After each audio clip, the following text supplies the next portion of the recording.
So if nothing else this evening, you're going to see the differences between faculty deans and their way of thinking. This is a master class in diversity. But, you know, of course, maybe we're not actually that different. We have a lot of shared experiences, I think, that we draw on. And I think across college, actually, there's one shared experience that we probably all have, you know, which is when you're walking across Front Square and this tourist wanders up to you. Yeah, you know, right? So maybe he's a French tourist, maybe she's a Japanese, maybe American, probably American. And they want to know, where's the library? Right? And you think for a second, and then you say, be nice. Right? Because you know they're looking for the Book of Kells, and you happily point the way. Okay. Of course, this is a great testament to the esteem with which the library is held internationally. We know this. But in the back of your mind, you're thinking, actually, the real answer, the answer I'd like to give is the library is everywhere. Right? Every day I walk from the front of college to the back of college, I pass the 1937. I walk between the old library and the Lecky, over the Barclay podium, you know, past the Usher to the Hamilton. Right? The library is physically the spine of the college. Right? Everything hangs off that spine: offices, labs, infrastructure, facilities. Right? And of course, you know, learning and research is happening in all of those places. But, you know, perhaps the place, you know, which is the centerpiece for where learning happens is the library. Right? You know, very, very much in my mind, and, you know, it's a sort of a personal, I suppose, perception. You know, the library is a learning space. That's the way I conceive of it to the greatest extent. You know, and so when I think about the future of the library, I have to think about what's the future of learning. Right? You know, how is the library going to serve learning in the future? And I guess we know that, you know, learning and the styles of learning are going to be different in the future. You know, learning is peer-to-peer. It's collaborative. It's problem-based. You know, it depends on interaction and practice. You know, as much as reading. You know. So, you know, the library has to, I think, as a learning space, support all of those different styles of learning, new pedagogy. You know, that's absolutely crucial. So it's got to be learning space, but it's got to embrace lots of different learning styles, diverse pedagogy, different types of space. Mary said it very well, but, you know, there have to be private spaces, there have to be quiet spaces, there have to be shared spaces, collaborative spaces, brainstorming spaces, practice spaces, you know, protected spaces and open spaces. I was working in the Lecky yesterday afternoon, and yes, the Dean of Fems works in the Lecky. Right? And it's, you know, it's always an interesting experience. But yesterday there was a lot of quiet learning going on in the Lecky, right? And there was a lot of shushing going on in the Lecky. I was sort of struck by that. There you go. I went outside, and I was actually beforehand. I was on the Arts Block concourse, and I was wandering around because I had coffee and I couldn't take it into the library. But anyway, I was walking around the Arts Block concourse, and I like the Arts Block concourse. There's a lot of energy there, right? And so there's a lot of learning happening there as well. Right? A lot of students, you know, sitting around, standing around, talking, you know, sitting on the floor, you know, working in groups, was noisy learning, you know, with their backs up against the wall of the Lecky. Right? And a thought struck me. Why is there a wall? I'll let you ponder that for a while. So the library as space is kind of important. The library as learning space is important. I mean, obviously, another major role the library plays is as a repository.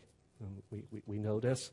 You know, and my notes are in the wrong order.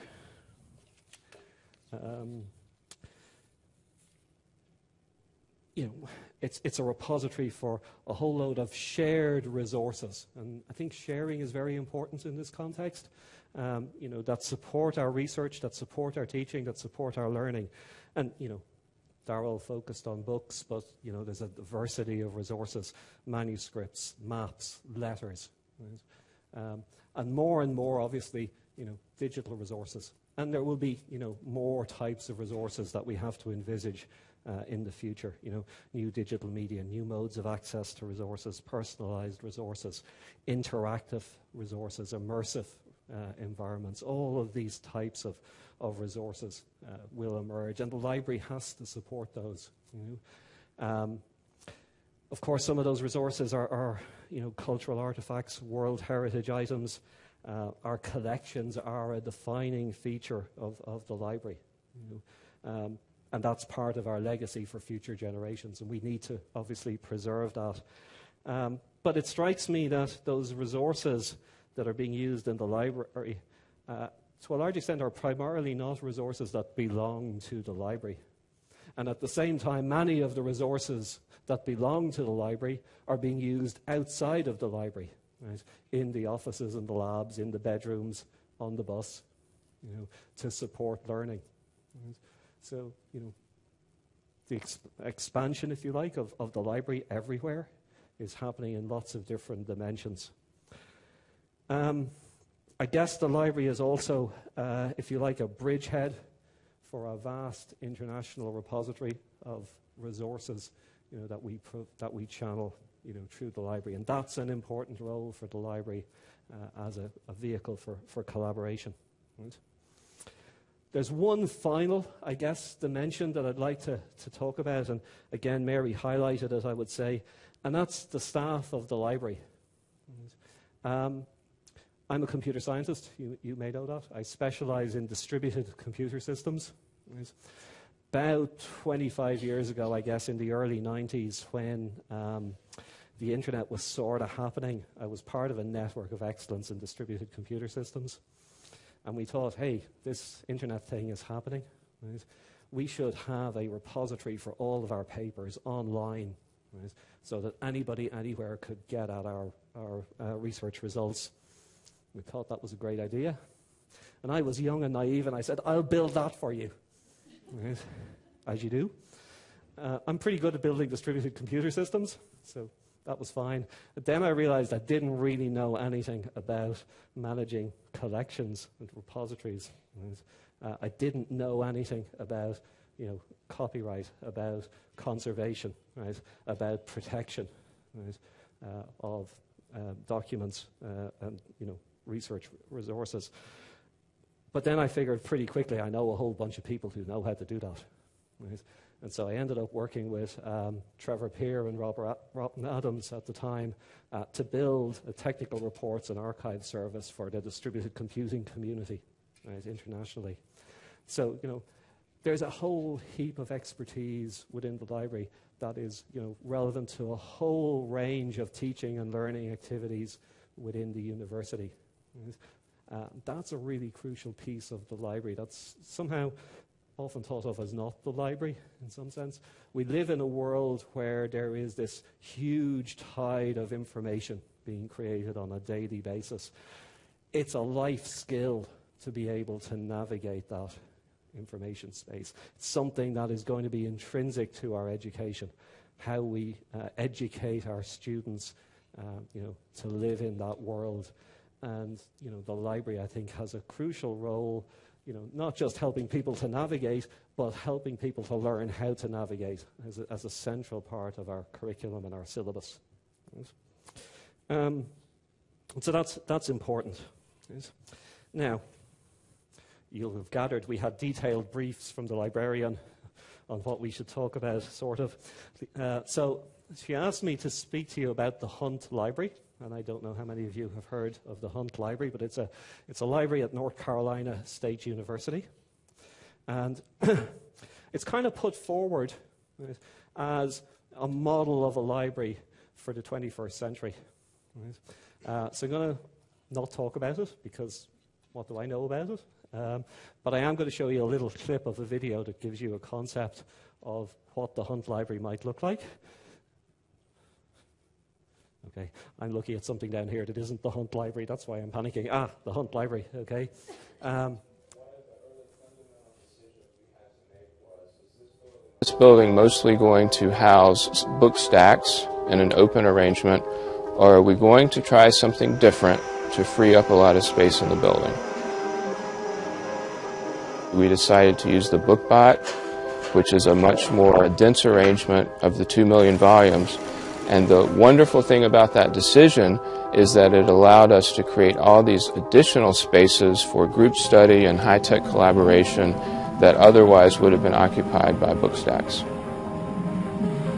Collaborative spaces are really important because the way that students are working now is in collaboration. Students are really teaching each other. The faculty member is more there as a resource, as an expert, but not there as just a lecturer. So they're working in groups, and the library really has to accommodate that. Having spaces like presentation rooms where students can actually practice, see how they work, videotape themselves. Whiteboards, everybody uses them, and you see students working on these boards, teaching each other. One person takes the lead, then another one takes the lead.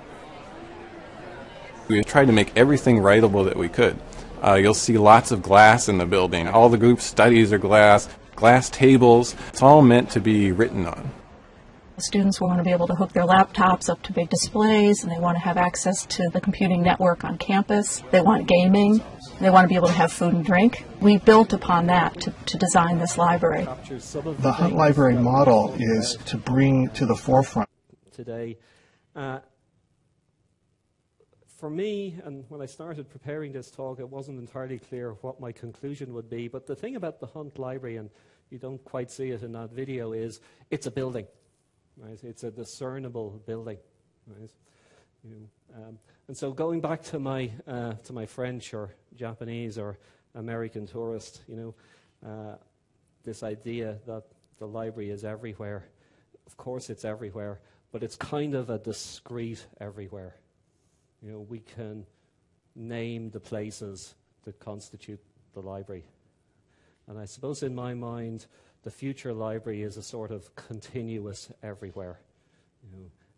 It's a learning space, that pervades not specific buildings, but every building. Access to resources, openness, continuity, integration. These are key attributes for the future library. Thank you very much.